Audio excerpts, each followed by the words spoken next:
Bekuheleza umuzwa wobumbano emva kwemizamo yokuletha ukuthula ehostela ihlanzeni ethembisa. Imizamo yokuletha ukuthula kuleli hostela iqale ngesonto ledlule lapho Amakhosi ezindawo ezithintekayo okuyisenquthu nasemsinga ahlangana emva kokuthola umbiko wokushona kwabantu kuleli hostela. Emva kwalokho athatha isinqumo sokuza lapha eGoli ukuzokhuza lokhu ungaboni ngasolinye kwezinsizwa eziqhamuka emsinga nasenquthu. Lo mhlangano ububanjelwe esiteshini samaphoyisa eGermiston. Ubuthanyelwe yiwo Amakhosi nabamele indlu enkulu yakwaZulu kanye nomnyango wezokuphepha esifundazweni iGauteng neKwaZulu Natal. Izinduna ziyachitha ukuthi lempi isuswe ungezwani kwezinsizwa zakulezi indawo zithi lokhu nje ubugebengu.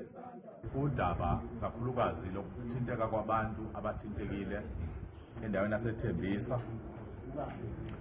Ngokusobala abantu bakithi emsinga noma emabomvini nabasenquthu akukho ukuxabana kubo. Simde kakhulu iminyaka sikhuze izinto futhi besisina lihle ukuthi ayisowele kodwa ngokuba khona kwenza ekujoza amagama ikhona okwenza sekufaka abantu nokunye kwasemateksini.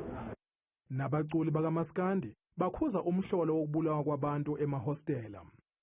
Insizwa lezi ziyadingeka njoba silana nje sidinga insizwa, sidinga ubunye, sidinga uthando, sidinga uxolo.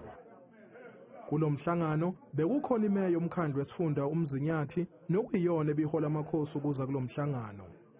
Lona wezokuphatha kwamaphoyisa ebezoqikelela ukuthi izibone ukuthi ubudlelwane phakathi kwabantu abathintekayo bakwasithole eKhudeni enquthu nabantu bakwaGubane abathintekayo emsinga inhlonga akume lokho.